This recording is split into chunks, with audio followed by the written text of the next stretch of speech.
Mr. Falk, you were charged here in 25 CR 122A with the second degree felony of aggravated assault with a deadly weapon. Do you understand? Which carries with it up to 20 years in prison. Because this was handed up back in September by the grand jury. And this goes on to allege, though, that you were convicted of robbery 2 times in the 252nd District Court on the same day, May 24th, 2002, long ago.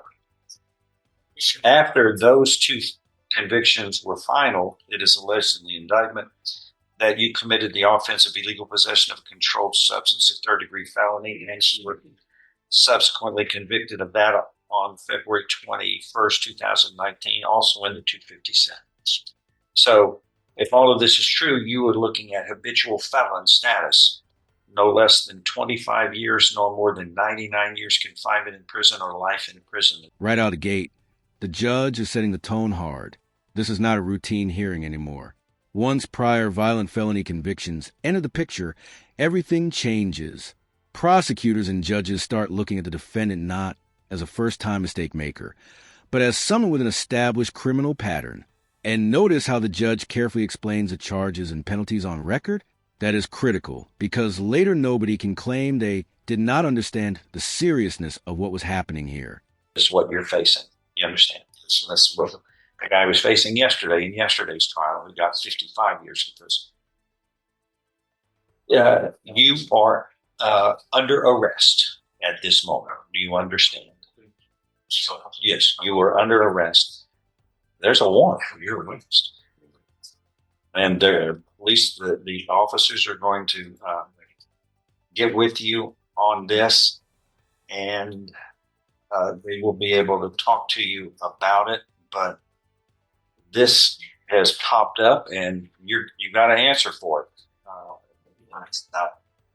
We're gonna make copies for you so you can have a copy. This is the exact moment the courtroom atmosphere changes completely. Did you hear that jump? From a normal felony case to potentially spending the rest of his life in prison. Habitual offender laws are designed to punish repeat offenders much more severely, especially when violent crimes keep stacking up. And when the judge mentions another defendant getting 55 years yesterday, that was not random small talk. That was a warning shot. The message was, this court is absolutely willing to hand out massive prison time. Would hearing that make you panic in the situation? But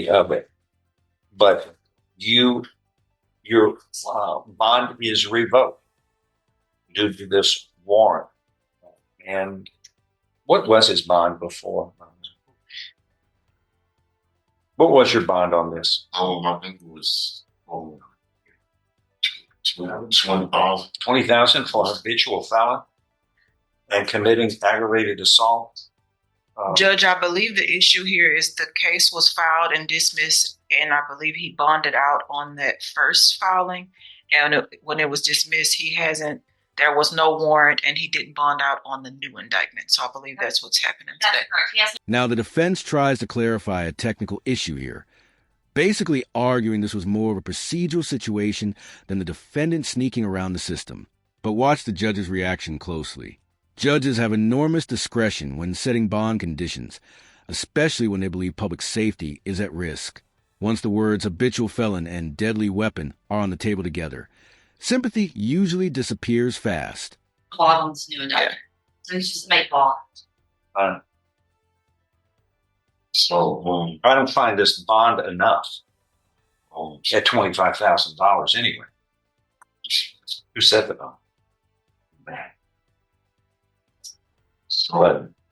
But you are a habitual felon, sir, and these are 2 prior violent crime convictions, and then a serious illegal possession of a controlled substance, and now this is aggravated assault by threatening to use a deadly weapon, namely a vehicle.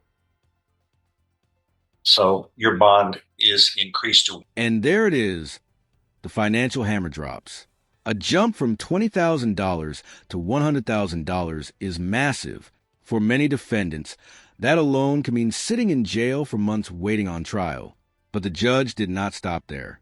GPS monitoring, home confinement, restricted movement. These are conditions courts use when they believe someone could reoffend or flee. Also, notice the judge's wording. There's a way to avoid all of this.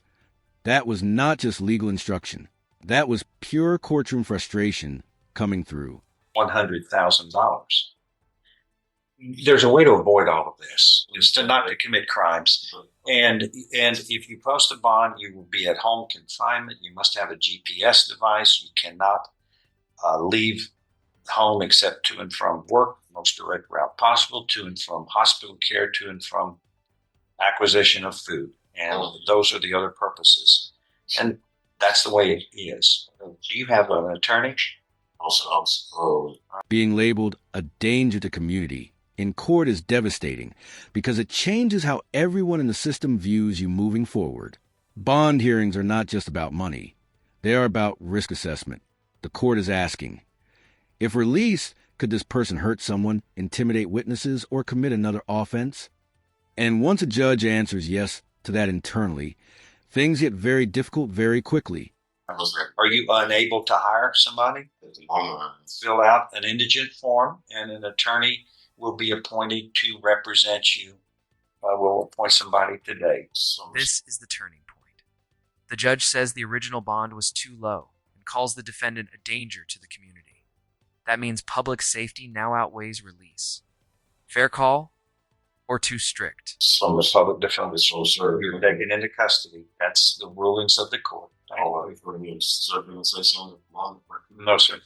Sir, your bond is too low. Sir. The final seconds here say everything about courtroom power dynamics. Once the judge is ruled, arguing emotionally almost never helps. In fact, interruptions can sometimes reinforce the court's belief that the defendant will not follow rules outside the courtroom either. And now the real battle begins, because this was only the bond hearing. The actual trial, plea negotiations, and sentencing risks are still ahead. But what do you think? Was this judge protecting the community? Or did the court go too far with the bond increase? You are a danger to the community.